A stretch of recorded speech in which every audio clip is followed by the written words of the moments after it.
Let's explain those Badlands. That's a hell of a name.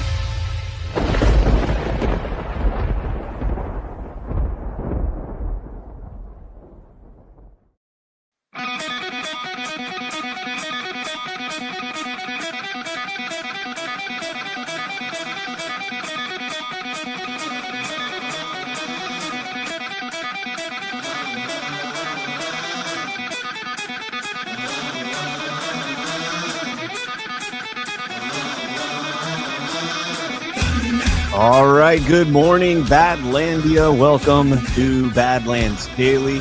It really feels like the cat with the laser pointer. It's like you've led the cat up to the top of the building, and now you're leading it over the edge.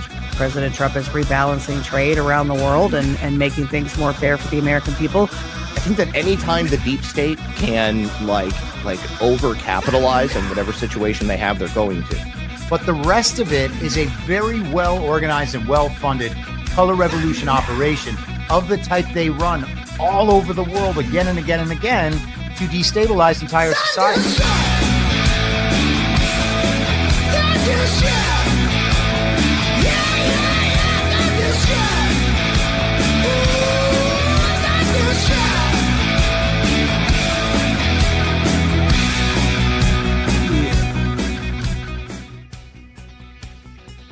All right, good morning, Badlandia. Welcome to Badlands Daily. Joined this morning by Zak Paine. How you doing, brother? I'm doing great, Brian. How are you? You're looking a little too festive for me this morning with that shirt there, brother. Super Bowl Mondays are always toilet bowl Mondays, you know, like the next day nobody wants to go to work, nobody wants to do anything. Although last night I was actually in bed by like 10:30, man. So the game sucked. Does the morning suck for you because you drank too much or because you ate too much crappy food? Or is it a combination of both?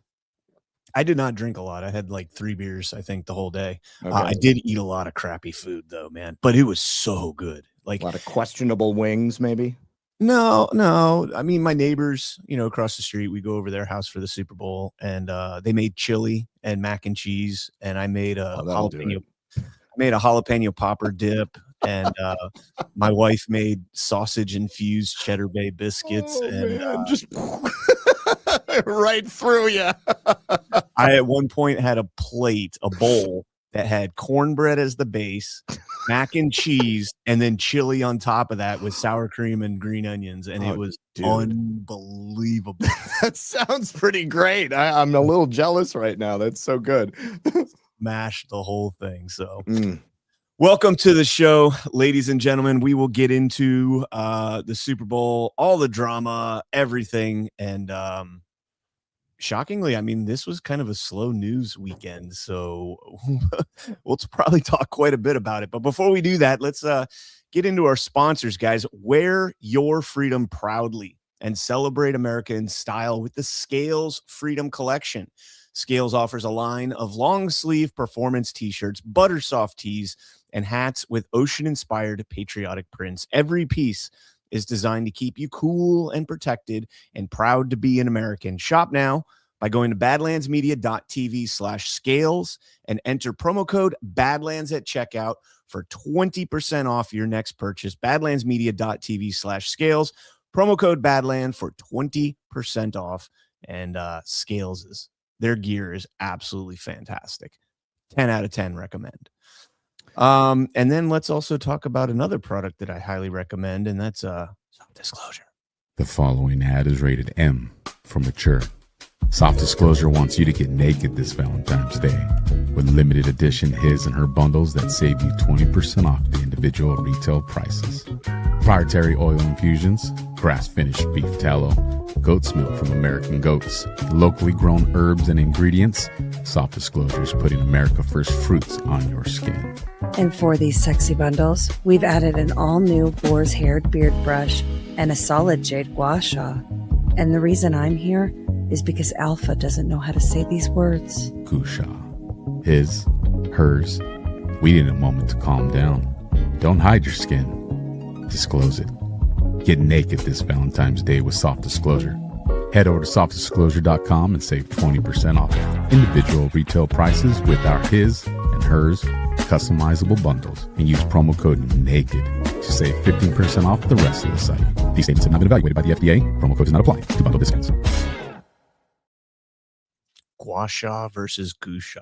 I don't know what the difference is there, but softdisclosure.com, promo code naked. Get your last minute bundles. I think Ash said on Friday that Friday was the deadline for like guaranteed Valentine's Day delivery. I'm not sure the specifics on that. If she's in the chat, she'll correct me and I'll call it out. But I know I am waiting for our Valentine's Day shipment, so hopefully it gets here before then. Awesome. I'll never get over Alpha saying Valentine's. He says Valentine's and Venezuela. Venezuela. That's so funny. I'm like, how do you get that wrong, bro? You're the Spanish guy. Hey, well, is he Spanish or is he Hispanic or is he Latino or is he Latinx? He's Mexican, so I don't know all this. Okay, Mexican. All right, so I guess that would be Hispanic because chances are pretty good he's got a little bit of that Spaniard blood in him, along with the, of course, the good natives. All right, guys, smash that thumbs up if you have not done so already. And some bad news, man. 3 Doors Down frontman Brad Arnold dies at 47. He had stage 4 cancer that he announced back in 2025 and passed away over the weekend. And Kryptonite, man. 3 Doors Down was like the jam. That's their song. Okay, because I wasn't familiar with them. I know I've heard the name before, but now that you say Kryptonite, it all comes rushing back. Yeah, tragic. Yeah, they weren't, I'm not going to say they were a one-hit wonder because they had a very successful career, but I don't think they ever had a song that rose to the level of Kryptonite. That song was huge. But I don't want to just start the show off with a downer story. So this is a pretty badass story. Check this out from News 18 out in Australia. It was God the whole time. 13-year-old Australian boy swims 4 hours to save his drowning family. It says a 13-year-old boy swam for 4 hours in freezing seawater to save his mother and 2 younger siblings after they were swept offshore in Western Australia. Strong winds and colossal waves caused the family to get swept into the Geograph Bay. They were reportedly using hired paddleboards and a kayak. The boy, after they had gotten knocked over, the boy had a conversation with his mother and decided to paddle his kayak back towards the shore, swimming for an incredible 4 hours. The first 2 hours he swam with a life jacket on, but says that he ditched it because it was causing him to slow down. After reaching the shore, he collapsed from exhaustion, but managed to get up and sprint for another 2 kilometers to find a phone and alert rescuers. The 3 family members were spotted around 8:30 p.m. and rescued from the water by a volunteer marine rescue vessel. And the kid says, the 13-year-old says, quote, "I don't think it was actually me swimming. I think it was God the whole time. I kept on praying. I said to God, I'll get baptized." Wow. And then he's got a little clip here that we'll play. A 13-year-old boy in Australia has been hailed for saving his family from drowning after they were swept out to sea. Austin Appleby was with his mother and 2 younger siblings when they got into difficulty. He managed to swim 2.5 miles to shore to raise the alarm, and a search helicopter managed to find the family clinging to a paddleboard. I think at one point I was thinking Thomas the Tank Engine, trying to get the happiest things in my head, trying to make it through, like not the bad things that will distract me and bring me out further. And at this time, the waves are massive, and I had no life jacket on. A 13-year-old boy in Australia. That's pretty incredible. badass. Now, my question is he using the crutches because of like his body is just kind of wrecked from the experience, or does he have cerebral palsy or something like that? No, it doesn't say anything about the crutches. I would imagine that it's from, like 4 hours of swimming in pretty treacherous waters. Sure. So this took place in Western Australia, and I don't know as much about Western Australia as I do Eastern Australia, but I know Australia is pretty freaking well known for great white sharks. I was going to say I'm pretty certain they have sharks there. And what's even crazier is that they were able to find them after it took him 4 hours to get back. And then how much longer would it have taken them to get out to wherever the family was? You know, I mean, that's like a needle in a haystack kind of thing, because those currents just keep moving. They don't stop. Big time. I mean, at night, maybe, you know, you're able to put on your cell phone and turn your flashlight on and signal to aircraft or something like that. Maybe, you know, hopefully, but either way, an incredible story. I can't imagine. And I'm a Floridian, native Floridian. I've spent my whole life, I could swim before I could walk, and I couldn't imagine swimming for 4 hours. That's nuts, man. No, good on him, man. That's amazing. And that's definitely a God thing. All right. Well, so we did talk about the Super Bowl at the opening there. Seahawks claim Super Bowl 60 with their 29-13 win over the Patriots. And then, of course, they got to throw in the Bad Bunny. It says Seattle Seahawks dominated the Patriots. I don't know if I use the term dominated. The score is a little bit more misrepresentative of how the game was. That game was, I mean, tight until like mid third quarter. I think it was 12-0, and it was all field goals. It was a defensive game for sure. If you're a big scoring offense guy, that game was boring as hell. But I mean, Darnold and Drake May were just rushed the entire game, had, you know, linemen in their face the entire game. But they did end up pulling it out.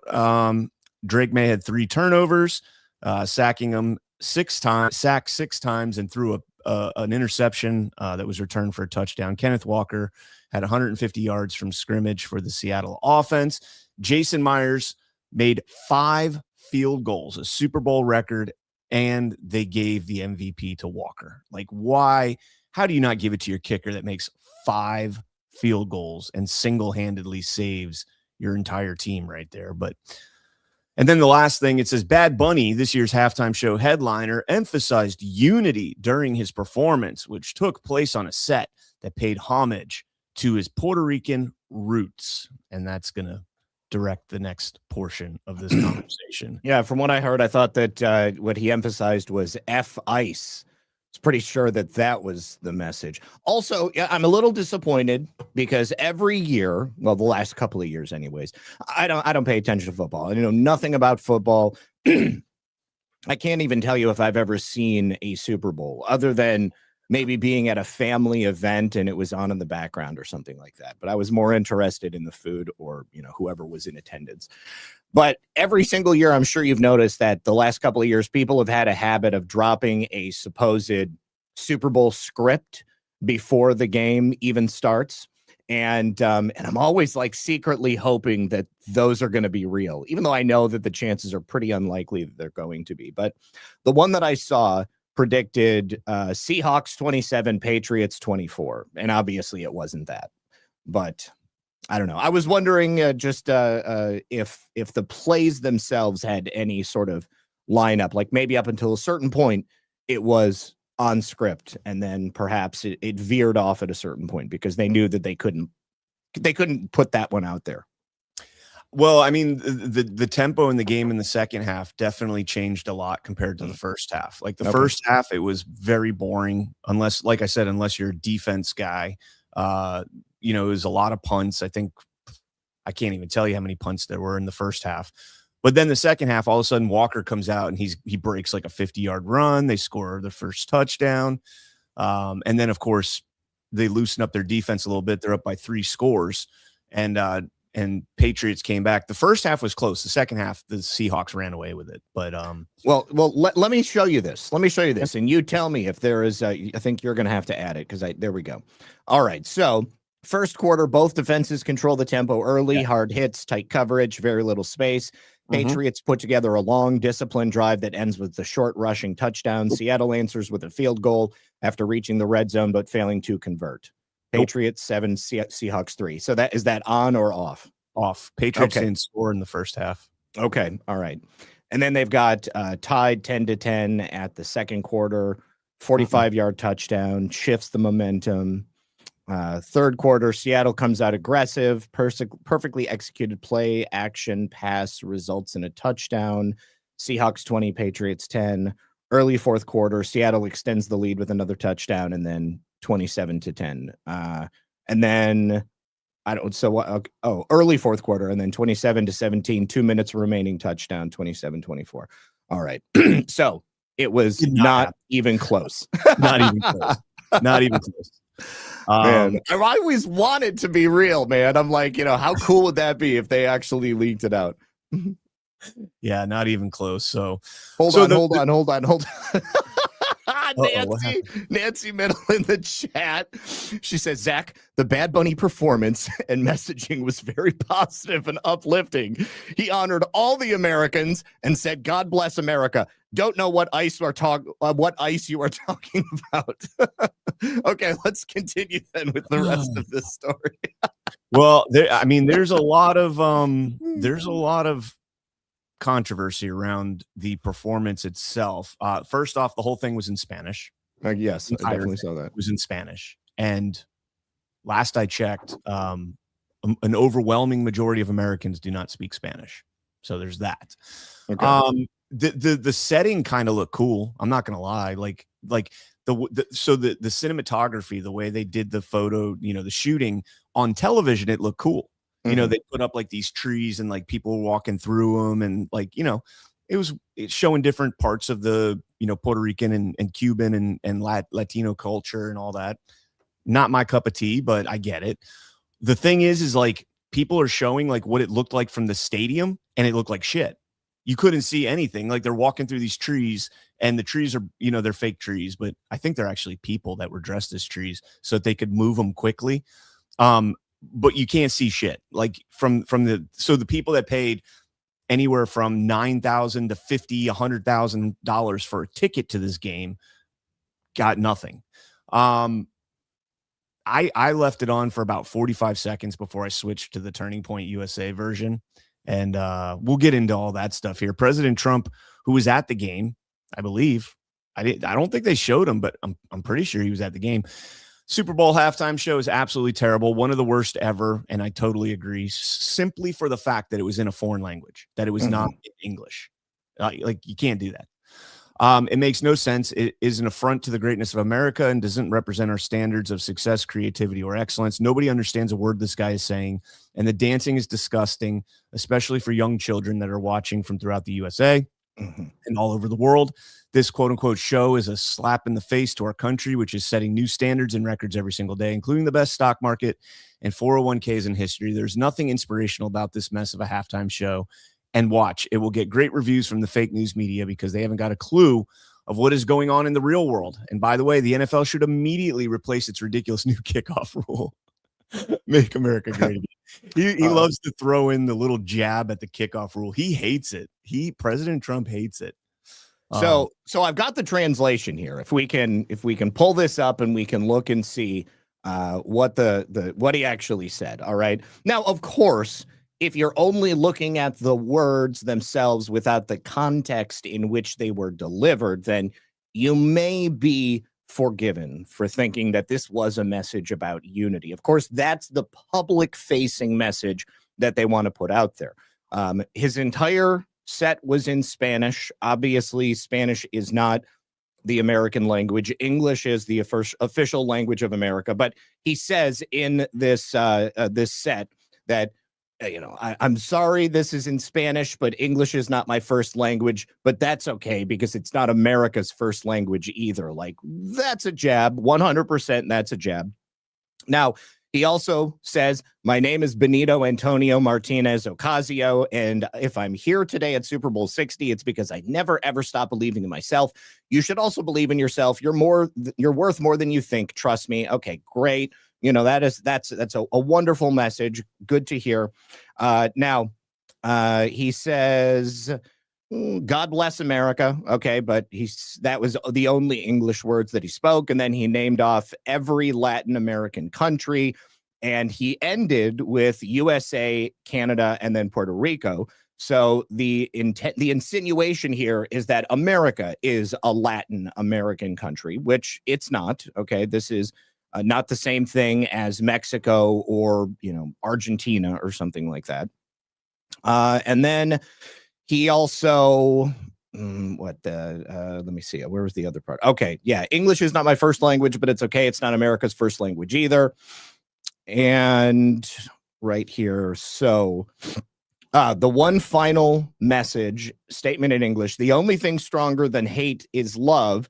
And then he says this, well, no, this is a reference to, I guess, what he said at the Grammys. We're not savages. We are not animals. We're not aliens. We are humans and we are Americans. The hate gets more powerful with more hate. The only thing that is more powerful than hate is love. So he directly references back to this message that he gave at the Grammys. And a couple of things that are consistently kind of broadcast by the left, like claiming that they're about love and anybody who wants to enforce the law here in America is about hate, or the message that in America, no one is illegal, no one is an alien. And that is obviously a subversion of the American experience. You are an alien legally if you are in this nation and you are not a citizen of this nation. You are an illegal alien if you are a citizen of another nation and you enter the United States of America through any other means than an official port of entry with a visa or paperwork or having paid your fees. And ideally, what these people have been attempting to do is to import on a massive scale illegal aliens to position them as if they are the same thing as you or I, Brian, and then to give them some type of amnesty. And in doing so, obviously, there are a bunch of things that come along with that. The grift of social services, welfare, SNAP benefits, free medical care, the obvious voter registration card that comes along with a body, with a social security number, or the 9-digit number that they give to illegal aliens so that they can work. So yeah. I would say that given the nature of what's happening currently in the United States, this definitely was an F-ICE message. I mean, this is right in line with what all of the leftists are out there saying right now. So whether or not he went up on stage and held his middle finger up and said Donald Trump is a terrible president, F-ICE, and get out there and shoot ICE agents, I mean, he is broadcasting that message in a very specific way to try to manipulate the minds of anybody who would be watching this and say, oh my gosh, you know what? He's right. Love is stronger than hate, and nobody really is illegal. No one's illegal on stolen land, Brian. I would. So my takeaway, and again, I only watched about 45, maybe a full minute of the performance. And first and foremost, everything you just said, Zach, is irrelevant, because most of the people that message would be directed at, if it is a political shot, it's in a foreign language that none of us speak. Most of us don't speak. And those of us that do, and I'm fairly fluent in Spanish. I can get by in Spanish. I used to be much better, but since the Marine Corps and since I stopped working, with predominantly Spanish people, I don't get to use it as much, but I couldn't understand a word that was being said. It's that mumble rap kind of crap, and it's in Spanish. I heard a number of people say that they couldn't understand what he was saying either, and they spoke Spanish, right? Yeah, right. Yeah. I saw Kaidi, Defender of the Republic, said that. She says, I'm Puerto Rican. I've been speaking Spanish my whole life, couldn't understand it. I don't know if Jackie's in the chat or not, but Jackie would be able to comment on that as well. But yeah, and down here in Florida, I mean, everybody speaks Spanish down here, right? And they still didn't know. It's funny because there were people at the party that we were at that were like, oh, I can't wait to see Bad Bunny. And I was like, I honestly could not tell you a single song that he sings. And my wife always says, oh yeah, you've heard him before. And she'll play like a song. And I'm like, nope, never heard that before in my life. Never heard that. And if I did, it was so unmemorable that wouldn't even pay attention to it. Now, the one thing I had issue with, Zach, was there was a blatantly inappropriate dancing. And this is normally I'd be like, okay, whatever, if it's an adult program, but this is not an adult program. The Super Bowl halftime show is watched by kids that are, single digit age groups, right? And they have a scene where two guys are humping each other with the door of a truck blocking the view so you can't actually see their groin.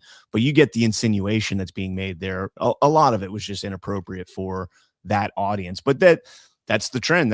They go more and more in that direction all day, and nobody ever pushes back. So and the use of the unspoken in not only a performance like this, but popular culture is highly relevant. Okay. I mean, this is the way they do things. You know, they might not come directly out and say it, but they will give you the ideas so that you fill in the gaps and you see this. And of course, people are going to see Bad Bunny. Kids maybe are going to see Bad Bunny whose parents are praising them for dressing up like a girl or for protesting ICE at school and walking out. And they're going to say, you know, I want to speak Spanish, or like, you know, I want to be famous like Bad Bunny. So maybe all I have to do is, you know, let a dude do me in the butt and then I'm going to get famous. There you go. You know, I mean, that's the subtext. Yeah, I mean, obviously, I mean, think about how many terrible things we've learned about the recording industry. I mean, you know, what people have to do to get ahead. I mean, I've seen so many people say it. Never heard of Bad Bunny ever in my life until it was announced that he was going to be doing the Super Bowl. And then right before the Super Bowl, he wins a Grammy, raising his profile even more. And then he does this sexually explicit Super Bowl halftime show with the messaging that I laid out before. And it's just so transparent. Yep. So here is Tim Burchett, because he had probably the funniest take on Bad Bunny and who is Bad Bunny. And I just love that TMZ put this out there. I wouldn't know if Bad Bunny walked up here and you know, and asked me for if he could borrow my cell phone. I really don't know who he is. I used to have a Bad Bunny. I had this Flemish giant rabbit. His name was Flop. He had one ear that flopped over. Oh, nice. And I always remembered, and somebody had another Flemish giant, they wanted to breed it. And I said, well, let's go easy on that. So they bring the dadgum thing over. It was Christmas Day. I'll never forget this. And Flop and this other ant, his name was Caramel. You know, I say caramel that aggravates my wife. So I keep saying caramel. And so Caramel, we put it in the cage beside it, and they're getting to know each other. Put them together. It's true what they say about rabbits, dude. Oh yeah. And my nephew was like, Uncle Tim, what's Flop doing to Caramel? Go back in the house, dude. It's not my job to give the sex talk here. Oh my God. And then about a week later, Flop died of a heart attack. So what do you know? I guess he died doing what he loved. Dadgummit. It's just hilarious. I love Burchett. He's so great. He is epic. We need more Burchett out there. More Burchett, like more cowbell, more Burchett. Now, so Zach, one of the things that I saw this morning, I think Ash had sent me this, and I haven't confirmed it. I wasn't able to confirm it before the show, but apparently a lot of the lyrics in the songs that he was singing during that halftime show were incredibly perverse. And if they had been in English, you probably wouldn't have been permitted to sing those songs. Now, I have not confirmed the link that I was sent is not accurate from just playing around with Grok for like 5 minutes before the show. But if you go a little bit deeper and you actually ask Grok to translate the songs, his songs are pretty disturbing when translated to English. I mean, just for an adult, it's fine. But again, for kids that are listening to this, that is not like extremely explicit sexual innuendo, like really explicit, like makes WAP, which by the way, that's not Nicki Minaj. I misattributed that last week. I did the same thing. It's Cardi B. Yeah. Cardi B. Yeah. I completely misattributed that. Somebody corrected me in the comments, and thankfully I read that because I got to stop doing that. But some of his lyrics are a lot worse than that WAP song. But well, I saw a clip from one of his videos, and he was like dressed up as a woman in some type of a latex suit. And then he was also the man in the video. I think, I don't know. It was, I wouldn't surprise me if he was a total pervert. Yeah. Jackie in the chat says, can confirm they were explicit, and I am a Spanish speaker. You don't say. I never knew you were a Spanish. I'm just kidding, Jackie. We had actually mentioned earlier, I wanted to get your take on it, but there you go. I'm sure they'll talk about it on Alphas Make Sandwiches today at 3:30. Is it 3 or wow, my brain's going out. Yeah, 3 o'clock, 3 p.m. So tune into that. And I'm sure Jackie and Ash and everybody will talk about that performance. Let's jump into the alternative here. TMZ. Okay. TMZ, definitely not Fox News, definitely not, the right-wing Republican mainstream. has 308,000 votes, putting Kid Rock's performance over Bad Bunny's at 66.5 to 33.5%.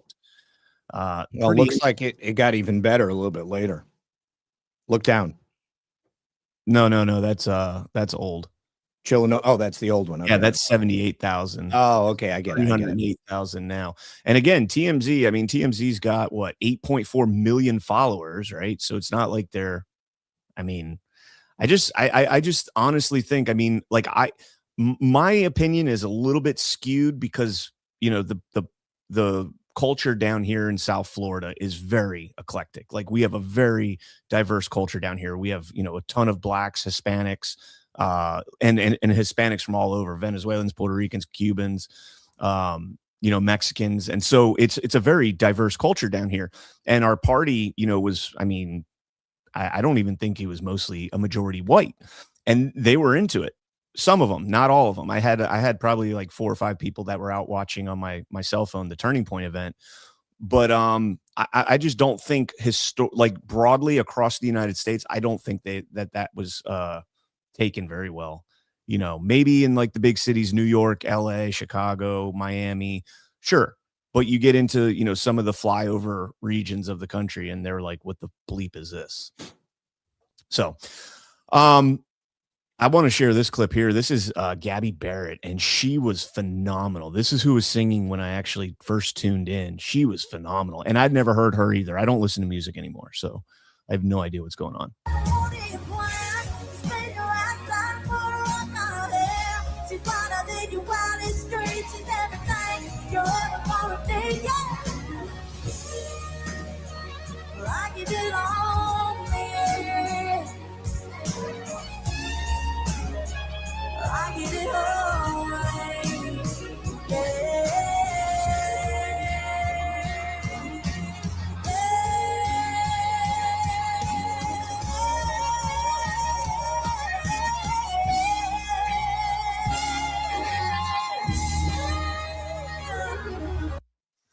All right, so that's that clip.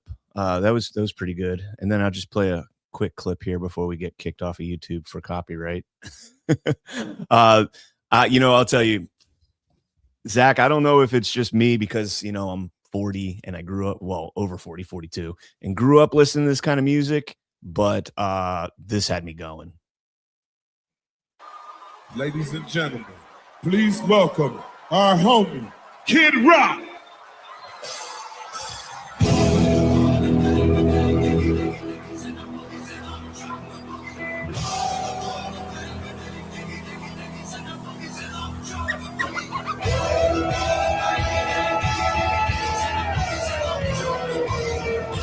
Dude, he's still got it. He's got to be like 50. He's still got it. I think he's closer to 60.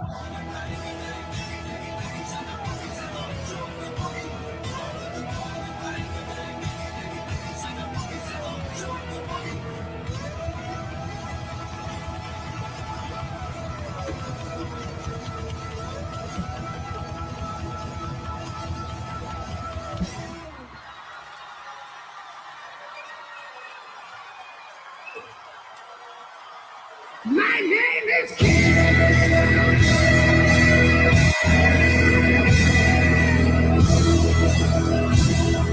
It's Kid,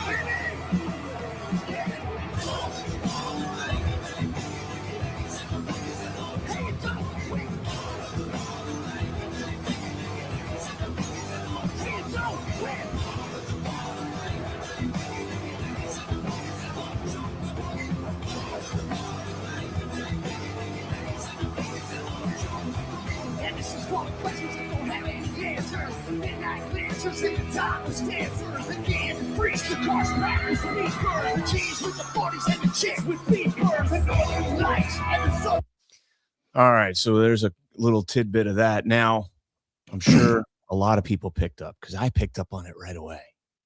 There was some lip syncing there, guys. There was definitely some lip syncing.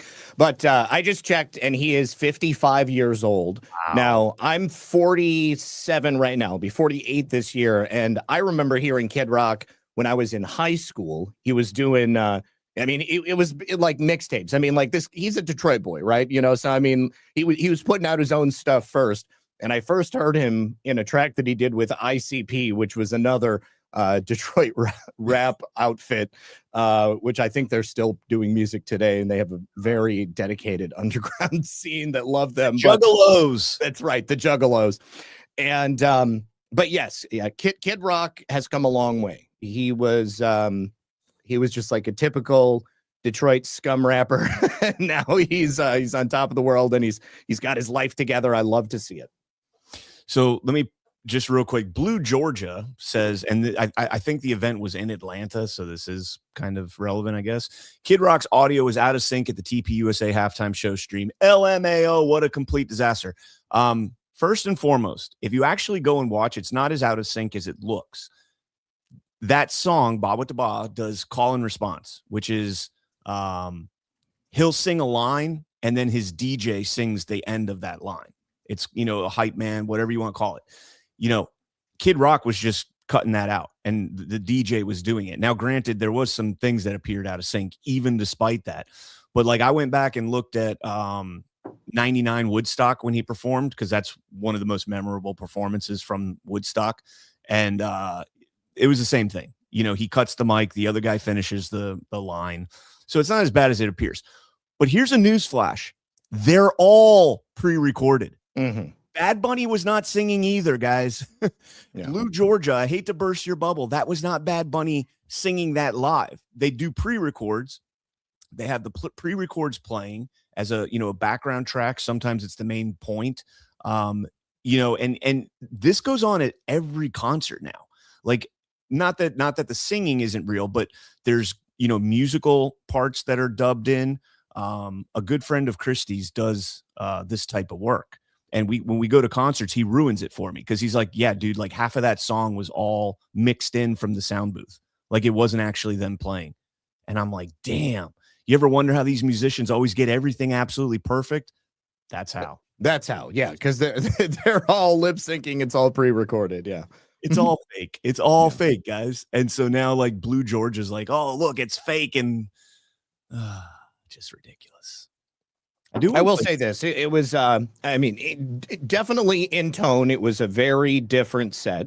And Kid Rock, dedicated his set to Jesus. And that was obviously something that you're not going to see at the Super Bowl. So, ultimately, there's a bunch of people who just don't care about the Super Bowl halftime show, but there's a lot of people who probably still want to watch the game. And so for this to have been offered, that's good. I did see somebody had posted something about, like low viewership or something like that, but it was being broadcast on multiple channels all at the same time. And there was one channel on Rumble that was playing it, which had like 300,000 concurrent live viewers. And I know that afterwards it was, many, many millions of views. I think on one channel, I saw something about like 5+ million views. YouTube hit 6.2 million concurrent viewers. Nice. They have over 20 million views on the video now. It is the second most viewed live stream in YouTube history. Turning Point USA on Rumble had almost 600,000 when I tuned in. They still have it was not streamed to X. There was a licensing issue with X. It was not, or excuse me, and those numbers don't include TPUSA's site, their streaming service as well. Okay. So yeah, this thing, look, there were 127 million people that watched the Super Bowl allegedly across the country. So, let's call it like 8 million people. That's not the end of, that's not the end of the world. But the 127 million that watched the Super Bowl is an inflated number because we were at a party of 30 people and 6 people watched the entire game. I was one of them. That's it. People don't watch the game at the Super Bowl anymore. They really don't, unless your team is playing. Like in New England, I guarantee you everybody was watching it. But like go down to South Florida or you go over to Texas or whatever, nobody's watching. But the people that tuned into the Turning Point USA, those people were explicitly pushing back against the NFL for their woke agenda, because that's all you can call it, man. It makes absolutely no sense that you would put somebody out there in a prime time, although the NFL is trying to globalize big time. I mean, we've seen that over the last, 5 seasons or however long it's been now. This season, they had a game overseas every single weekend for like almost all the season until the very end. So I do want to, unless you have any more on that, I want to play this clip of a Puerto Rican laying out Bad Bunny's hypocrisy, because I think this is glorious. Check this out. You might not like the truth, but I'll never tell a lie. Bad Bunny, when you speak for Latinos, you speak for your fucking self, homeboy. Oh, yeah, I probably should preface this by language. This guy does use a little bit of language, so I apologize. I had that in my head to preface this. Somebody who actually lives in Puerto Rico, which you don't, I can tell you that the majority of people here call him Benito el Comunista. Benito, the communist. Because when it comes to Bad Bunny, two things can be true at the same time.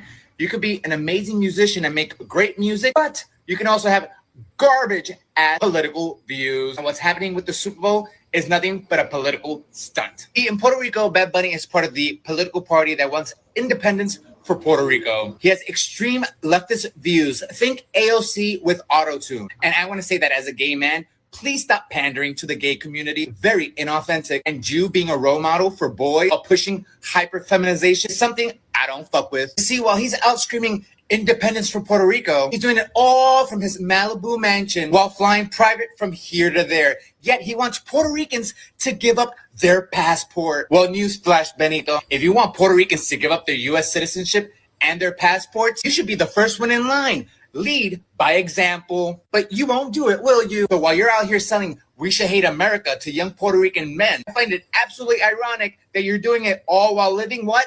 The American dream. Yeah, you see, he believes that us Puerto Ricans should give up our citizenship, yet he's out here fighting for illegals to get green cards. How the fuck does that shit work, homeboy? You're a fucking walking contradiction. Let me tell you something. I grew up in New York, and I have the things that I have, and I'm at where I'm at because of my U.S. citizenship. Puerto Ricans are literally the only ones in Latin America that can go to any state without any hassle. We were given the golden ticket. Now this clown wants to go ahead and take it away to give it to illegals. I don't fucking think so, homeboy. So what, you're gonna go to the Super Bowl with the president there, trying to make a political statement? Well, let me tell you something. 48% of Latino men voted for Trump. That's the majority. So I don't know who your demographic is right now. I also find it quite hilarious that you like to bash President Trump, yet you always conveniently leave out all the horrible, corrupt governments that these people are fleeing from. Why don't you call out those leaders? Because that doesn't fit your fucking agenda, does it? That's right. Bad Bunny, brought to you by Venezuela. Because see, what pisses me off is that he's out here using his platform to paint Latinos as victims. Newsflash, homeboy, we voted for all this. Oh, that's right. We voted for President Trump to secure that fucking border and deport any motherfucker that came in here illegally. Oh, we can stop that there, but that's funny. Oh man, yeah. Jackie in the chat says she was talking about this. Yeah, Jackie was mentioning almost all of those talking points on Alpha's Mixed Sandwiches last week. It was a good rant, especially him coming out in a dress. Like that is just something that if you go down to Latin culture, like real Latin culture, I'm not talking about the mainstream garbage that they make seem like that's the mainstream.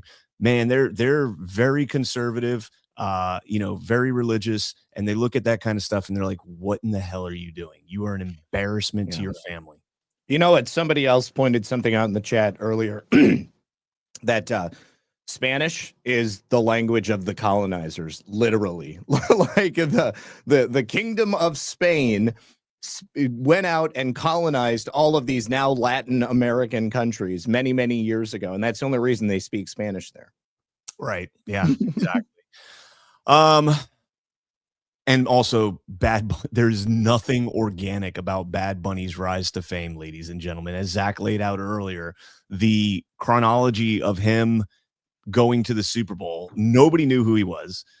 All of a sudden, well, I mean, of course, there's sections of the country that were aware, particular demographics, but broadly, nobody knew who Bad Bunny was. You could go up to somebody on the street, probably today, even after the Super Bowl, and they still wouldn't know. They did the interview with all the NFL players, and they're like, hey, what's your favorite Bad Bunny song? And they're like, I don't know. I don't listen to that. That's funny. One guy was like, I don't know. I don't listen to her, but she makes really good music. The only person, surprisingly, that knew a song was Aaron Jones, and that sucks because I liked Aaron Jones, but he also plays for the Minnesota Vikings now, and they had the first male cheerleader, so there's that. But I was going to make a point with that, but nothing about him is organic. It is all, part of the trying to create an icon that can usher in, this kind of messaging. And they found their huckleberry. It wasn't just the Super Bowl this weekend. The Olympics kicked off, and President Trump was taking shots at this, so I had to look up and see what was said. And this is Hunter Hess talking about America. I feel heartbroken about this isn't Hunter Hess. This is his teammate, and he's actually not too terrible. What's happened in the United States when, I'm pretty sure you're referencing ICE and some of the protests and things like that. I think that as a country, we need to focus on respecting everybody's rights and making sure that we're treating our citizens as well as anybody with love and respect. And I hope that when people look at athletes compete in the Olympics, they realize that that's the America that we're trying to represent. It brings up mixed emotions to represent the U.S. right now, I think. It's a little hard. There's obviously a lot going on that I'm not the biggest fan of, and I think a lot of people aren't. If it aligns with my moral values, I feel like I'm representing it. Just because I'm wearing the flag doesn't mean I represent everything that's going on in the U.S. So yeah, I just kind of want to do it for my friends and my family and the people that support me getting here. These athletes, man, do they get like talking points before they go up on stage? Like they may marching orders. I don't know, man. Donald Trump truthed out. President Trump truthed out. U.S. Olympic skier Hunter Hess, a real loser, says he doesn't represent his country in the current Winter Olympics. If that's the case, he shouldn't have tried out for the team. And it's too bad he's on it. Very hard to root for someone like this. Make America great again. And that's all we've got on the woke indoctrination camp known as sports. Guys, just keep your opinions to yourselves. You guys aren't up there because you have intelligent thought. You're up there because you're very athletic and you do good sports. Actually, it was performance music before that. All right, let's move on. Before we do that, let's talk about another sponsor here. And before we move on, let's talk about our friends over at MCG Tactical. Good news. After years of research and development, MCG Tactical just dropped something incredible, the Stinger Combat Sight. This isn't your average red dot using holographic technology once reserved for the elite military and law enforcement. The Stinger delivers crystal clear precision so accurate you could hit a dime at 300 yards without even trying. This is the exact same level of technology used by the pros, but here's the twist. Most sites like this go for $600 or more, and people happily pay it. But right now, through an exclusive deal with MCG Tactical, you can get this mil-spec sight for under $200. And it gets better. For my listeners, you're getting 67% off, and they're covering the shipping. Just scan the QR code on your screen right now or go to mcgtac.com/Badlands to get yours today. The only catch is the supply is tight, and these are flying off the shelves. So if you want a site built for the best, now is your shot. Grab yours before they have to shut down all of the orders. All right. Love me a red dot. Heck yeah. I used to hit 300 yards with iron sights in the Marine Corps. 500 yards, actually, with iron sights. Yeah, that was tough, man. When you're looking at the target and all you see is a little black dot and you're like, oh, I got to hit that with iron sights. Not easy, man. Not easy. Okay, so there is one Epstein story that's kind of interesting. Statement announcing Jeffrey Epstein's death emerges from the files, but it's dated a day before he killed himself. And let's just jump into the file itself. U.S. Attorney's Office for the District of New York, Manhattan, U.S. Attorney Jeff Berman said, quote, earlier this morning, the Manhattan Correctional Center confirmed that Jeffrey Epstein, who faced charges brought by this office for engaging in the sex trafficking of minors, had been found unresponsive in his cell and pronounced dead shortly thereafter. The only problem is, Zach, it's dated for immediate release Friday, August 9th, 2019. And as everybody knows, Jeffrey Epstein was claimed to have been suicided, quote unquote suicided, August 10th at like 6 a.m. or when they discovered him or whatever the case might be. Yeah. We were driving to Cedar Point in Ohio at very early in the morning. And so I heard it come across the radio. while we were driving, and I was like, "You've got to be kidding me!" I was so pissed. I told everybody to shut up, crank the radio up. I was like, "Oh my god." Oh, that's hilarious, though. The fact that they had it ready to go the day before that. Now, it might have been passable if they had said Saturday, but it was dated for the 9th. Okay. But they said Friday, and they have it dated for Friday, August 9th. So, yeah, there you go. I did a segment on my show on Saturday where we just put it all together. And I mean, it's really difficult to, just chalk off the idea that Epstein is still alive and, call that conspiracy. Cause I think there's more evidence at this point that suggests either he didn't kill himself or he's still alive. One or the other. Somebody either murdered him or he's still alive. I'm leaning more towards the still alive because of the Radowski photo. That's still, to me, one of the best. Wait. What photo? I mean, I've seen AI photos of Jeffrey the Luke Epstein. Radowski overhead. Oh, the drone. Drone well, that's not enough for me. I mean, you can't see any features on the face, and I mean, the dude had all kinds of people that worked there on the island, and they were clearing stuff off. So, I mean, I understand why people say it because the color of his hair, but for me, that's not enough. But all of the stuff regarding video games that have come out, his gamer tag being used. Not only in Fortnite, but on Gaijin.net. And then I want to say there was another one. What's really interesting is with that Fortnite one, Fortnite came out and said, nope, this person changed their name to Little Saint Jeff 1 just like a week ago. Well, people went and actually debunked it because they changed their name and it didn't go back and change their name in their past history of things that they had done. It kept their original names, and it also changed the link, I believe, for what it was. So whatever Fortnite said, it actually doesn't line up with what happens in real life. Now, the other one that was Gaijin, I talked about this on my show. It was like a month, 1 month, 17 days after his official date of death, he registers on there. But even more curious, he not only registers with the same name that Jeffrey Epstein used, he also used the jeevacation@gmail.com. Oh, so either somebody in Jeffrey Epstein's stable who also liked to play video games went and registered using his email address, or maybe it's him. Now, that the location also, once it was revealed, whoever it was that was using that account changed their location to someplace else in the world. I mean, like I said, the evidence is overwhelming that we're not being told the truth about the circumstances specifically around his death. Of course, we're not being told the truth about Jeffrey Epstein broadly. And the investigation and what level it's at. But, as Jessica Storm pointed out in the chat, he would be the ultimate witness in all of this. And Asha said the same thing. You can't bring him in, in a trial and just boom, Jeffrey Epstein's alive, but you can bring him in to impeach witnesses. And you can do that without disclosing it. He can be surprised at that point. Is it going to happen? I don't know. Probably not.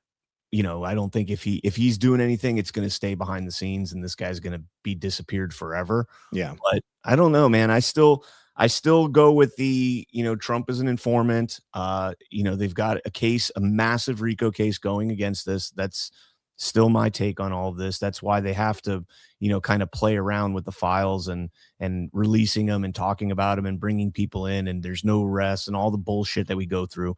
Maxwell's a witness. Epstein's probably still alive. You heard it here first. Conspiracy theory hour, or 5 minutes with Brian and Zach. I will also say the idea that Trump is some type of an informant or a confidential source. In this latest tranche of documents, Trump is actually identified as a witness in the Jeffrey Epstein case in one of the documents. Really? Yes. You'll have to send that to me if you have it saved after the show. I don't have it saved, but I'm sure I can go back in and find it. You're talking about this is the 2008. I think that it was the 2008 one. Hold on, I'll go in and find it, and I'll send it. That's the one I think he informed on. But did they? So was he named publicly as a witness? Not named publicly. He was named in this document. Witness Donald Trump. Well, that's because the dog that doesn't bark is Trump, right? And I think that's because he was the informant, and that's what they were implying when they said that. And that was in 2010 that they said that, and the circumstance was in 2002. So I've always said that. I mean, Trump's history with the FBI goes back to his days in Atlantic City. And this is even documented in FBI documents. Washington Post wrote about it in 2016. So it's like a little known, a poorly kept secret that President Trump has been working with the FBI as an informant against mobsters, Russian mob. And, the more cred you get, it wouldn't be surprising if they used him for a lot more things that we don't know about. And then when they tried to press the FBI to reveal whether or not he's a source, they gave the Gomar response, which is I can neither confirm nor deny, and that's like the kiss of death for the conspiracy theorists, right? We love a Gomar response. It's admitting guilt without being able to, with having that deniability. So, did you find it? No, not yet. Oh, okay. All right. Well, we'll move on. We had the story last week here. This is Fox News, just a headline. Washington Post closes sports department, cuts other sections as part of sweeping layoffs. It's a little more than sweeping a sports department. They cut a third of their staff, like 300 people terminated. And now we got news. Oh, okay. You don't have news. We're going back. We're doing a rewind. Okay. Reverse. One hop this time. Oh, Kid Rock 55. DOJ. I'm not a robot, and I am 18 years of age. Okay. Federal Bureau of Investigation. This is dated August 3rd, 2020. Epstein, Jeffrey, child sex trafficking. And if you scroll down, witness information, first name Donald, last name Trump, age 70. Additional info, again, just trying to find out. NYPD detective on the FBI sex trafficking case called me a couple of weeks ago and spoke to me about these issues. Oh, no. This is someone claiming Donald Trump was a witness to the disposal of a newborn child. I'm sorry. Whoa. Yeah. But so, wait, hold on. Zoom in on that. Okay, so it's witness information. Yeah, this was just the first one that I came across, but this is not the one that I was referring to. Okay. Is that a tip line? Yes, this is from the tip line. Yeah. Guys, be careful with the tip line, man. I saw somebody posting something about I've seen a ton Biden's dead and they put him in a mask, and I know there's a lot of people that believe that, and I've seen some interesting footage of there is one picture in particular which makes me, if I can show it. Yeah, you absolutely can show it, but I'm saying like a tip line is nothing more than people calling in and saying we saw this, and it's not to be taken as fact. And that's kind of the obfuscation that is these reports, and how they're using they can use that to manipulate the public direction that we're going in terms of how we're talking about this. Are you looking for the Biden picture? Yes, I am, because, and I actually, here it is. This one is undeniable as far as I'm concerned. Is it the skin on his neck? No. Okay. That one's pretty bad. This one is far more convincing. Okay. Try it again. All right. What is that, Brian? It's a tab from a mask on whoever's face this is. And it's not glued down inside of his ear. This is... Open it as a new image and zoom in. Okay.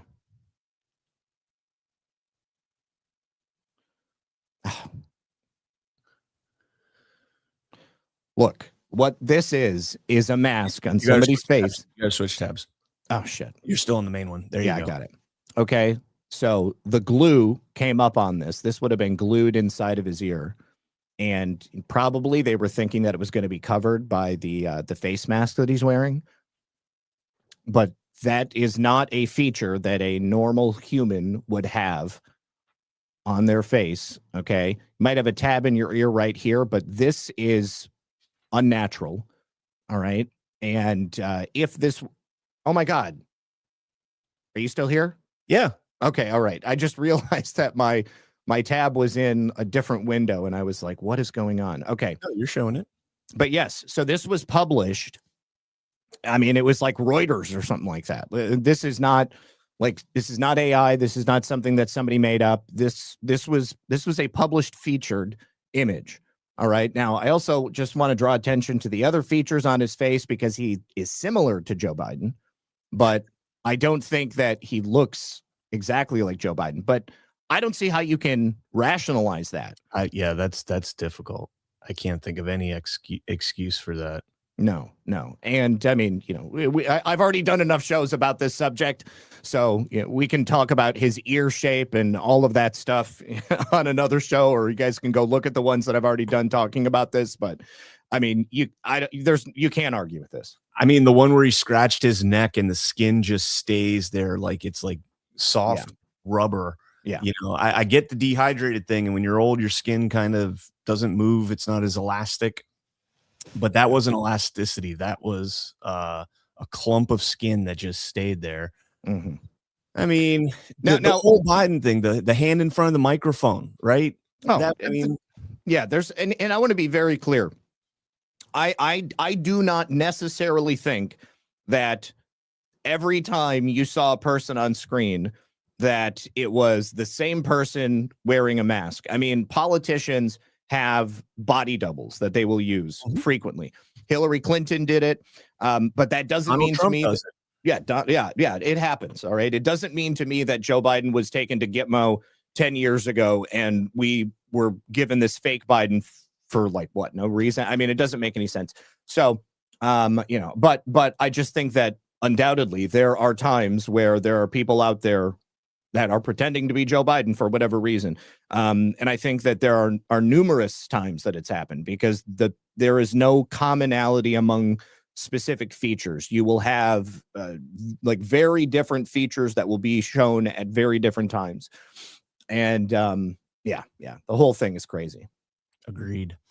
All right, so back to the Washington Post. CEO Jeff D'Onofrio has stepped down. So not only do they lose 300 employees, a third of their employees, they also have their CEO now stepping down.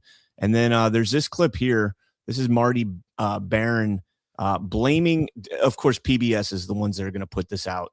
But the reason that Washington Post is failing is not because they're a garbage outlet that writes garbage propaganda, CIA pushed Project Mockingbird type garbage. It's because they didn't go hard enough on President Trump. Yeah. Double down on that, guys. Check this out. So now we're seeing, a diminished outlook. And I think that he became sort of detached in about 2019 when his marriage broke up. By the way, they're blaming this on Jeff Bezos' buying of Washington Post. And the excuse about Amazon during the pandemic is hilarious. It's coming up. When Amazon was struggling later in 2020, when the Amazon was struggling with the pandemic and all the aspects of that. Zach, how much money did Amazon make off the pandemic? Oh my God. They basically put everybody else out of business because everyone was ordering from Amazon. They couldn't even go out. I mean, imagine being this guy and you're going to sit here and think that you're going to be taken seriously on PBS, right? Public broadcasting, they're unbiased and blah, blah, blah. No, they're garbage, first and foremost. Second of all, you just lost all credibility. The struggles Amazon had with the pandemic, they buried us. They buried small businesses. I had a small business where we sold through Amazon. They were taking like 30% for us to sell through Amazon. It was a nightmare. I did like 3 sales through them and was like, I'm done. I'm not doing this shit. This is ridiculous. And you have to follow all their rules and all that shit. Now, Amazon made billions upon billions of dollars during the pandemic. Mm-hmm. Let's keep going. And then I think he really took a real turn after it looked like Trump was going to be elected president yet again. And that was in 2024.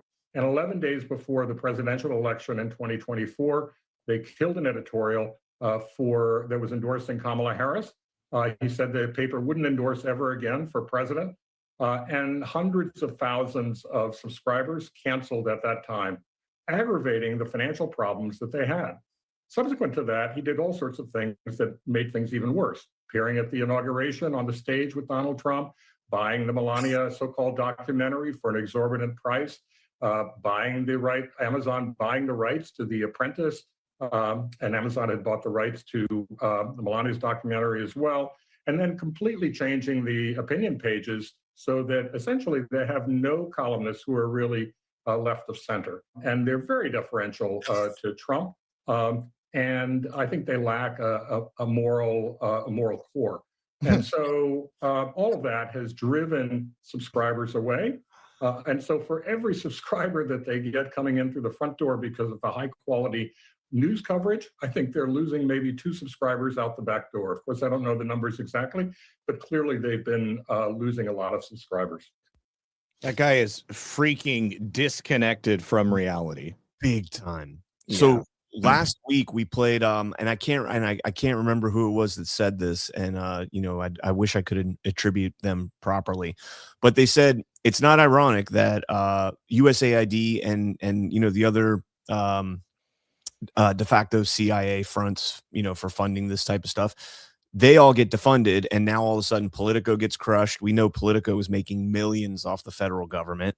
Washington Post, same thing, right? How much of their subscribers that are now no longer subscribers are, maybe some of those federal employees that are fake, that were collecting checks that do not exist, and also just happen to be laundering some of that money into Washington Post? How much was Washington Post receiving from government subsidies, contracts that were set up, maybe to look like NGOs that subscribe to some, whatever it was that Washington Post offered? It's not lost on me the timing of everything that's going on here with these leftist rag outlets now complaining, and they start putting all their stuff behind paywalls as if that's going to change something. That's just going to make you more irrelevant, So yeah, you reap what you sow, man. They're terrible. And I have to say, it's hilarious to me when they do put things behind a paywall, because I have never once paid the Washington Post for anything, but I happily will take their articles, throw them into the Wayback Machine, and then use the archived version so that I don't have to give them anything. Yeah, I use archive.is, and there are some that are like immune to it. Like AJC is immune to it. The Atlanta Journal-Constitution, you can't get theirs through the archive. I don't know about Wayback Machine. I'm not a big fan of Wayback Machine. Archive's faster. Well, archive.ph, archive.org. Archive.ph is better, but more people upload these articles to archive.org. And, it may just be that nobody pays for the Atlanta Journal-Constitution, and so therefore nobody is archiving the articles for you to be able to see, because somebody had to pay for it, or somebody at the paper with access to it had to throw it into the archive before they published it. All right. Well, this was the next big story over the very, very end of the week / the weekend. We did get to cover this on, did I cover it on Saturday? So this happened, I guess, what was it, Friday night? No, I guess this was Thursday night, but I don't think we've talked about it on Daily. So here we go. President Trump talking about election fraud. Machine that counts the votes. A Telit 4G wireless chip manufactured in Taiwan was discovered embedded into the motherboard. The voting machine tapes clearly indicate modem engagement and transmission of election data. Some of the anomalies that we noticed in the 2020 general elections, that 5 key states all stopped counting at a certain time in these key battleground states. These were all where the software, Dominion machines, ESNS machines were used, the Smartmatic, the GEMS software. So when the vote stopped counting, and this has been noted in other countries as well, President Trump was significantly ahead. When reporting and counting resumed, there was a massive spike occurred that favored Joe Biden.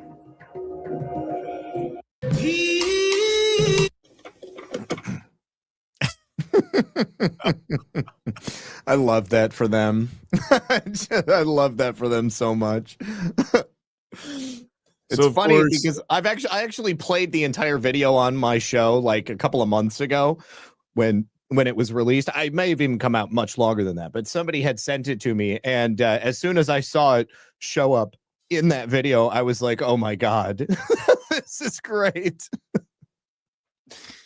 I think everybody knows what happened here. We've all done this before. You know, you're screen recording, and depending on what type of Apple phone or Android or whatever you've got, it's a little difficult sometimes to get the clipping down perfect. So you think you timed it perfect to end it, and then you forget to go back and check, and the auto scroll to the next, video, whatever was there. And this is the video that was meant to be played, and it's actually pretty funny. Yeah.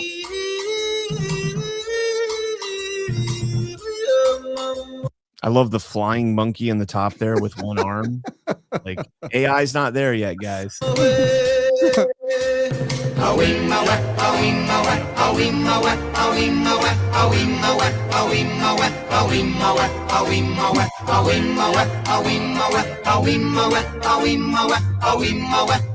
Kamala Harris right there is the funniest person in the whole, like, she just looks totally fucking retarded like she always does. In the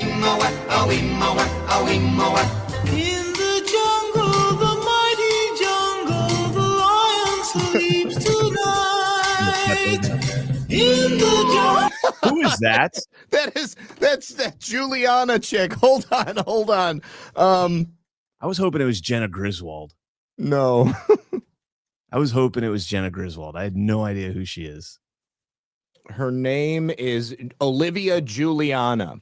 Oh. And she's this girl that the Democrats hired after Donald Trump after Donald Trump won and the Democrats lost because they wanted her as a young person to bring young people into the party.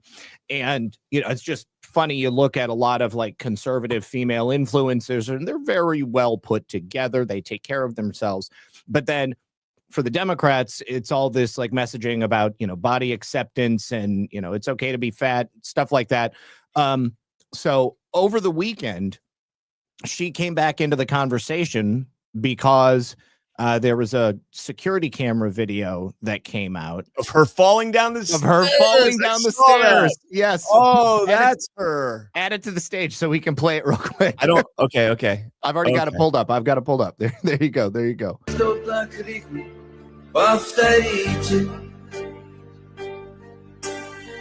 Но скрипач играть уже не может.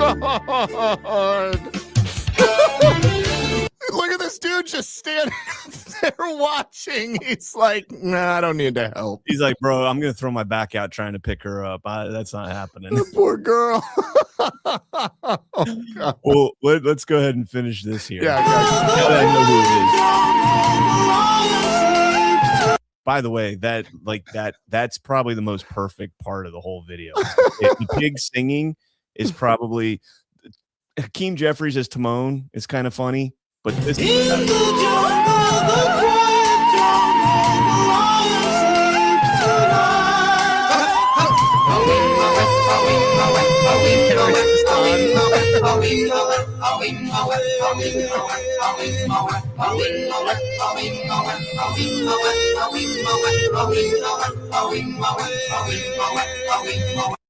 all right, and that song, as we get kicked off of YouTube, I'm sure again is attributed to the Tokens, the original song.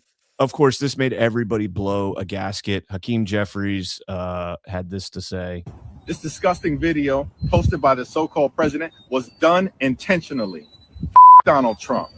All right, so that's all we need to hear from that one because my version, created by the Liberty Lion, is significantly better. This disgusting video posted by the so-called president was done intentionally. Trump is racist. Donald Trump. Racist and malignant behavior. Trump is a Nazi. This guy is an unhinged bottom feeder. President Obama and Michelle Obama are brilliant, caring, and patriotic Americans. They represent the best of this country. Trump is racist. It's time for John Thune, Mike Johnson, and Republicans to denounce this serial fraudster who's sitting at 1600 Pennsylvania Avenue pretending to be the president of the United States. Trump is a Nazi. Hat tip to the Liberty Lion for making that. He made that on the fly for me on Saturday when I was doing my show. Nice. And, yeah, it was pretty awesome. This was President Trump's response, and I'll tell you what, I'm actually like mildly disappointed, and I'll tell you why after. But check out his response aboard Air Force One. Social media post that you took down earlier today, the White House says that a staffer sent it. Who sent it, and are you going to fire them? No, I looked at it. I saw it, and I just looked at the first part. It was about voter fraud in someplace, Georgia. There was a lot of voter fraud, 2020 voter fraud. And I didn't see the whole thing. I guess during the end of it, there was some kind of a that people don't like. I wouldn't like it either, but I didn't see it. I looked at the first part, and it was really about voter fraud in and the machines, how crooked it is, how disgusting it is. Then I gave it to the people. Generally, they look at the whole thing, but I guess somebody didn't, and they posted, and we took it down, and we did it. But that was a voter fraud that nobody talks about. They don't like to talk about that post. We took it down as soon as we found out about it. Nobody can tell me about that. That somebody posts, a staffer posts, and I knew it was all about. If you take a look at that and see the whole thing, it was a small section at the very end, but that was about fraudulent elections, which we have a lot of them. We're going to get it stopped, and I liked the beginning. I saw it and just passed it on, and I guess probably nobody reviewed the end of it because what I saw at the beginning was really, really strong. It was about fraudulent elections, and anytime I see that stuff and when it's credible, you put it up. But somebody slipped and missed a very small part. Now, by the way, again, the takeoff one, I guess, I didn't do it, by the way. This was done by somebody else. This was a retruth. That was not done by us. But that was a very strong truth. It was a very strong statement made about the fraudulent elections in a certain part of our country, which are really. All right. So there we go. I immediately was like, you shouldn't have taken it down first and foremost.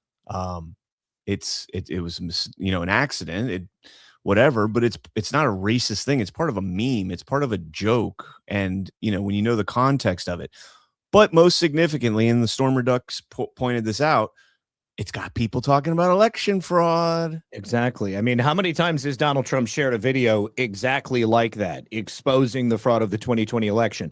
Not once has the media asked him about it. They're not interested in it. So this little, 2-second clip gets slipped in there. And of course, everybody keeps asking about it. And it gives Donald Trump an opportunity to just wax philosophical about how unfair and how fraudulent the 2020 election was. So. And again, I posted this over the weekend. The reason that you don't take this down is because A, it is totally meant as a joke. Clearly, when you get the context. But B, these are the same people that have been calling us Nazis, man. That is not something that's a very, that's not something that's a very flattering term to be called. Now, is it a racial term? Maybe, I guess it could be, but ultimately, I just don't care what these people fucking think about us anymore. Mm-hmm. And you guys need to stop caring what they think about you. And President Trump, just keep doing the country, keep exposing that fraud, keep exposing everything, and keep on going. I get why he took it down. I understand. I just wouldn't have. I would have just doubled down and posted the whole video and been like, here you go. Sorry. Mm-hmm. My editor cut it too early. Here's the whole video. Yeah. This was Van Jones. Now, I don't know if this was before or after this whole thing, but check this out. He's a little bit surprised, I guess, by the black voters he's interviewing here. If you had to do it all over again, would you vote for Donald Trump again? Yes or no? Yes, I would. Mm-hmm. Now, in the future, I am not a diehard Democrat or a diehard Republican. If there were a Democratic candidate who was more aligned for me, then I would vote Democrat. If you go back in time, would you vote for Donald Trump? Yes or no? Yes. I think I might know the answer on this next one. She said yes. It's immediately yes. No, I'm sorry. If you had to do it all over again, would you vote for Donald Trump? Yes or no? 1,000% absolutely yes. I don't know how old that clip is, but never gets. I think it's new. I think that it was after the whole Lion King incident.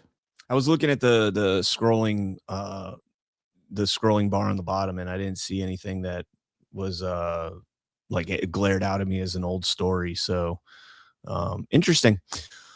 Let's see. We got a couple more stories to get to because we got to cut out early because I got Y chromes. But let's get this clip here. This is from David Harris Jr. posting from the National News Desk. Don Lemon's going to have a little bit more trouble, but there's actually two stories in this little segment. So I'll stop after the Don Lemon. Fascinating stuff. People are going to roll on this guy, and Don's not exactly being truthful with us. Check this out. Arrest is drawing attention to what prosecutors say was Don Lemon's role in planning and recording the disturbing protest of demonstrators storming that Minnesota church service.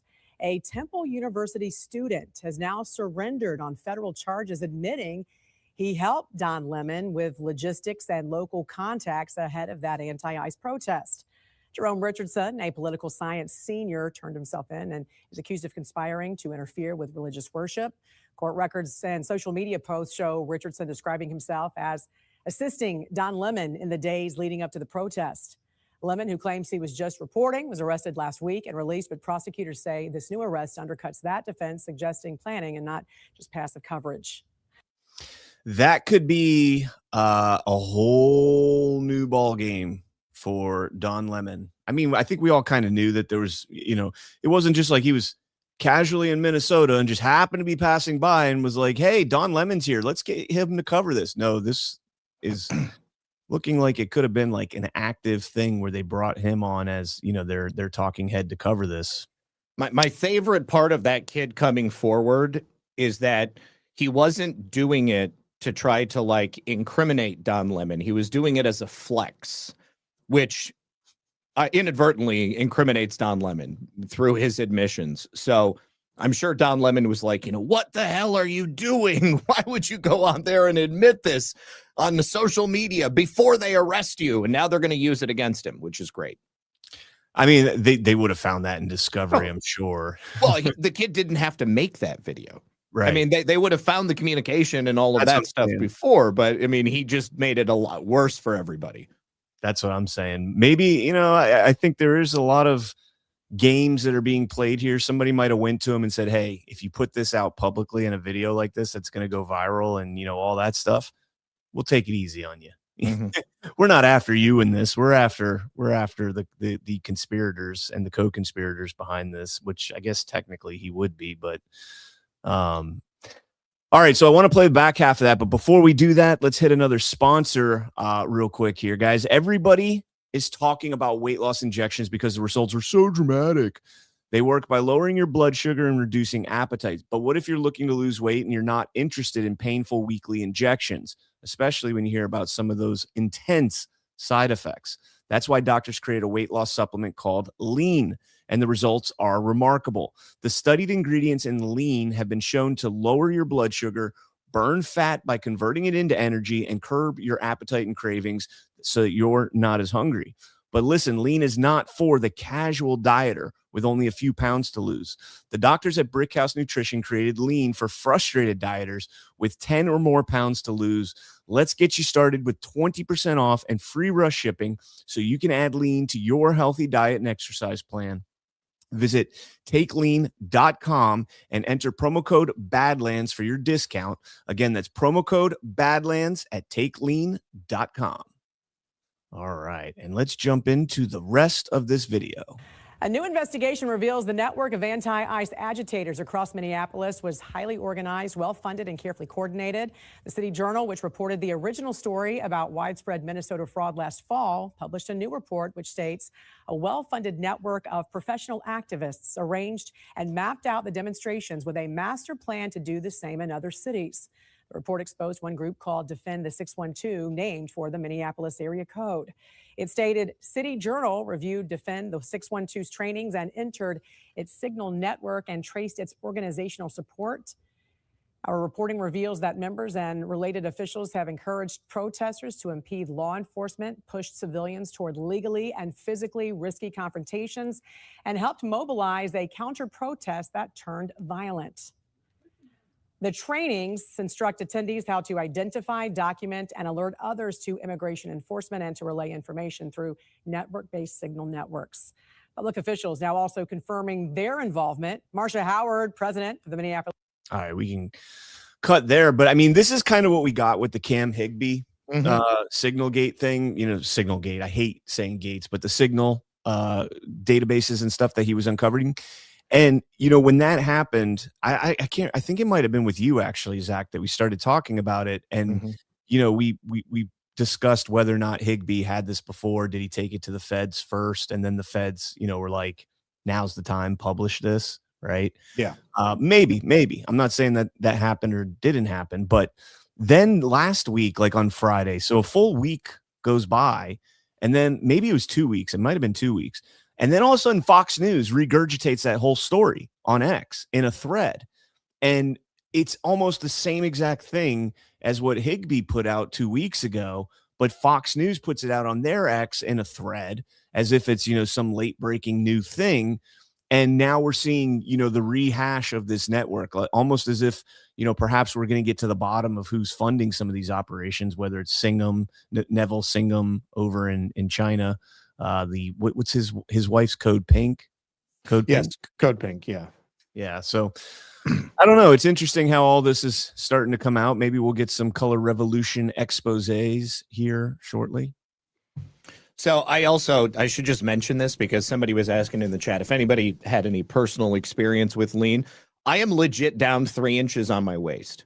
And I wasn't even really realizing it, but just like my pants were just a little bit too loose. And I went and I hadn't had to wear a belt recently because, you know, I mean, it's been cold. We just been wearing sweatpants around the house. And so I like threw my jeans on and my belt, and I realized that I'm down 3 inches on my waist. Damn. Yeah. Damn. All right. Well, Ash also has a lot of good things to say about lean. I haven't taken it, but maybe I should. I'm starting to get a little chunky there. I got a little gut. I need to get back in the gym. That's what I need to do. Yeah. All right. So let's go ahead and land it there. We'll jump over and see. I think there's a few. Wow, there's actually quite a few Rumble rants. So we'll jump into the Rumble rants here. Leslie O2, and by the way, stay tuned. You got Y Chrome's coming up next at 1, Daily Herald at 1, followed by Alphas Make Sandwiches at 3, and then of course Baseless Conspiracies tonight as well. So stay tuned for all those. Book of Trump, I think, is before Baseless, right? Yes, I think it's at 7 p.m. Yeah, there you go. Leslie O269, he did not mention Belize, probably since they are an English-speaking country. All right. PJ Corrigan, here's a video from a few years ago where Bad Bunny's backing track cut out, but he had earphones in, so he kept singing with auto-tune. Okay, so I've seen this clip. I'll play it, but I've also seen some of the platforms saying that it's not true, but nobody has posted a video of like the unedited video of this. You know what I'm saying? Like so the Jack Dorsey Epstein thing is going around again, and that's from 2024, and he was wearing a shirt that said Satoshi, not Epstein, but somebody edited it. That one, when I looked for it yesterday, when I saw it, I looked for the original and I couldn't find it anywhere. So then I asked Grok, and Grok was able to find it. So I asked Grok to find me the original video here, and it could not. And it would not surprise me if this was actually authentic and they're trying to cover it up. But here is this video. There's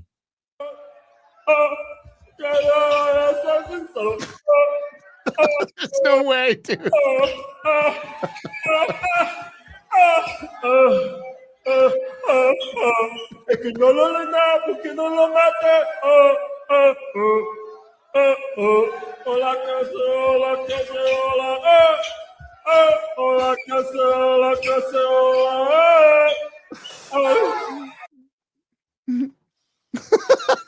I don't believe that that's real. There's no way, dude. You, first and foremost, singing a cappella is very difficult, especially when you're making sounds and grunts and chirps and everything like he's doing there. So it's not. I'm being dead ass serious. I know you are. Like, if you listen to some of that kind of music and you take the music and everything out and you do take away pitch correct and auto tune, it's pretty fucking awful. And again, I'd never heard a Bad Bunny song in my life until the Super Bowl when I first saw like the first half a minute or so. He's awful. He is not talented. Oh man, most of them aren't. They're like industry plants. Josie and the Pussycats. You ever seen that? I mean, not like the cartoon, but like the movie with Rosario Dawson and Tara Reid, and who was the other one that was in that? Rachel Lee Cook. No, I'm familiar with the Archie comics. I've never seen the movie. But in that, it's when they perform without the auto tune and all that, it's pretty much like this. They're the other bands. This band is good. Josie and the Pussycats are good, but the band that was the big thing before them was like this guy, and that's the whole concept. Like Josie and the Pussycats is actually talented. But all right, thank you, PJ Corrigan, for that. I did not want to bring that up because I don't know if that's authentic or not. It's very difficult, and I have not seen the original. So somebody find the original if it exists, and then I'll say, okay, this is not true. Otherwise, it looks like a fucking mistake. It looks like the music cut out and he didn't know it.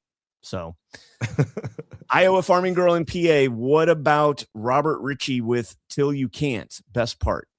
Yeah. What is that in reference to? That's to one of Kid Rock's songs last night. Oh, yes. You can give your life to Christ until you can't. Oh, yeah. I got you. Villas 34. Lyrics Kid Rock added to last song. There's a book that's sitting in your house somewhere that could use some dusting off. Yep. There's a man who died for all your sins hanging from the cross. Yep. Mm-hmm. You can give your life to Jesus and he'll give you a second chance till you can't. Well done.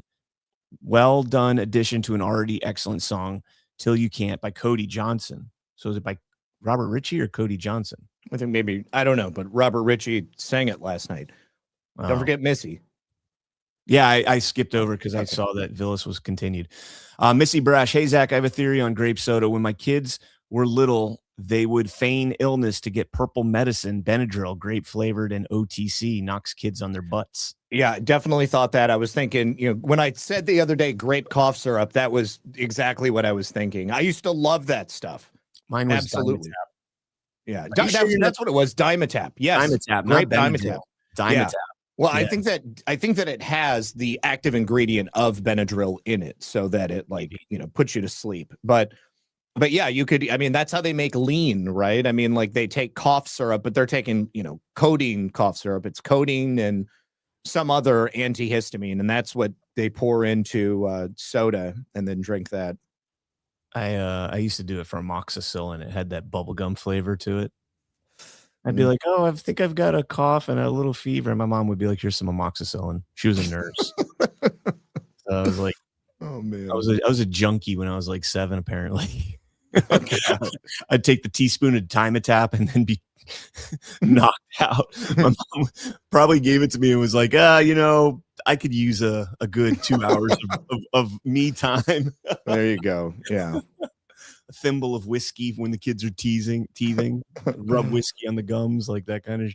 Yep, I remember that. All right, Denise and 2, hit the like button, everyone. We are number 5 on the leaderboard today. Let's try to bump that up or do better tomorrow. Also, I really enjoyed Kid Rock's song about Jesus. That was great. We're number 5 on the leaderboard. Leaderboard doesn't usually come out till the next day. Well, I think that Brad probably made the stream yesterday. I know, but usually the daily doesn't come out until the next 24-hour cycle, and then she's probably talking about the narrative or something. The narrative probably hit 5. I know that we were featured on the top row earlier. I don't even know. I don't even know if are they still doing the traditional leaderboard that they used to? Yeah. You guys scroll down for it. Oh, it's a tab now. Okay. Yeah. I just wish they would mix it up a little bit with the featured. Like every day it's the same tired shows featured. Well, yeah, you're correct. It's the same. It's. Yeah. I mean, I'm sure there's contracts and everything. I know that there's contracts that go on. So I haven't gotten to that level on my own platform yet, so I have no idea the inner workings of Rumble, but I'll get there one day. By the way, I can say now. By the way, tomorrow at 8 p.m. on my platform, I'm going to be interviewing Travion Cuddy. That's the woman that was on the phone call. Oh, with, yeah. Ruby Freeman. But I did not know this. I did a hit with on InfoWars last week, and she was on it before me, and I was watching the whole thing building up. I did not know her whole story. You know, I've had Harrison Floyd on many times. Yeah. I've never had Travion on. And so when I heard that, I was like, we got to do a long form. And she's like, let's do it. So Tuesday at 8 p.m., you're going to want to tune in for that one. Yeah, I'm looking forward to that for sure. I made a daily. Zach, I know I told you this at Guard Outside Phoenix, but man, do I love your takes and baseless conspiracies too. Welcome. Good to see you, homie. Andrew, always good to see you. And thanks for complimenting my takes, Andrew. Thank you. He's usually insulting me in the chat. So I've known Andrew for a long time. Long time. Right on. Huck Fillery, Pledge Met at CannCon. Have you seen Anna Paulina Luna calling out Thune on the Save Act from her Facebook account? No, I have not, but let me call this out.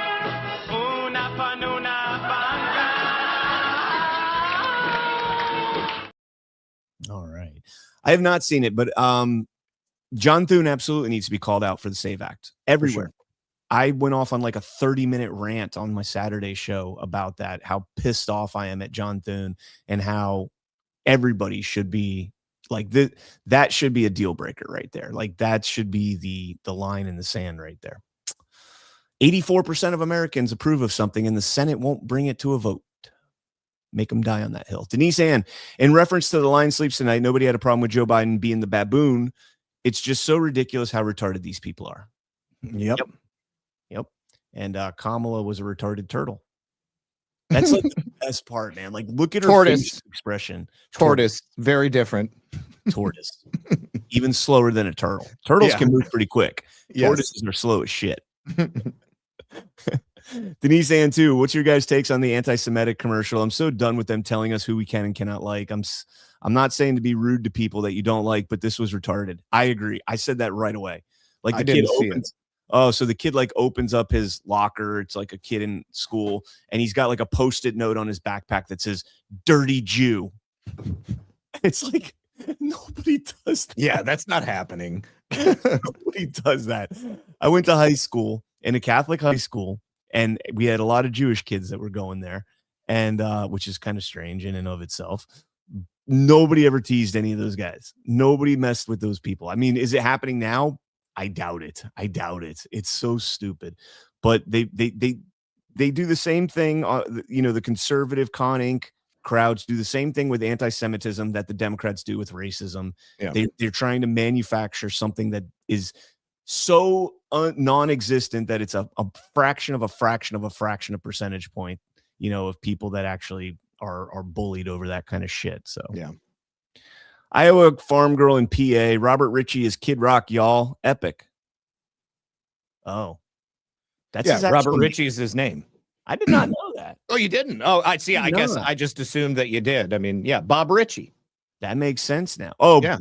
Oh, okay. I knew Robert his name was is Bob. I didn't know it was Bob Ritchie. Yeah. Oh, fuck. I didn't want to know that. Kid Rock is so much better. I mean, he's 55. He's like senior rock now. Yeah. Geriatric rock. Bro, he can move, man. When he popped out, like I knew they were going to open that show with Ba with the Ba, and then he pops out, and I was like, dude, that's he's in good shape. That's right. That's some energy right there. One Ohio gal now writes, Kid Rock wrote the last verse to that song. That's awesome. I could not hear like the words like that clear because I was watching on my phone from from a party outside. But yeah, it was good, man. I was pleased. Congratulations to Turning Point USA. I like the concept. Still not a huge fan of the organization as a whole, but Way to stand in the gap and fight back and show that there is pushback against the woke ideology of the quote unquote Super Bowl NFL bullshit. Zach, what you got coming up, brother? I'll be live at 5 p.m. and then again tonight on Badlands, on my channel, Red Pill 78 at 5 p.m. and then tonight at 10:30 with John on Baseless Conspiracies. All right. Again, stick around 1 p.m. You've got Daily Herald and you've got Y Chromes, followed by Alphas Make Sandwiches at 3 p.m. If you want to give me a follow over at rumble.com/CannCon, I'll have that interview with Travion Cuddy tomorrow at 8 p.m. Eastern. Should be a good one as well. It'll still be up. So if you're watching Badlands at Tuesday, it'll be right after Book Club. So I think right after Book Club is Brad and Abby live. So, tune into that. You catch the interview whenever you can and smash that thumbs up. We'll see you guys later. Peace.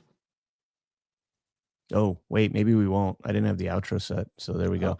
Now we can do it. We'll catch you guys later. Say peace. Peace. Thank you so much for joining us. And don't forget to hit the thumbs up on this video. And a special thank you to all of our advertising partners. Please remember to shift your dollars to support those businesses that support Badlands Media.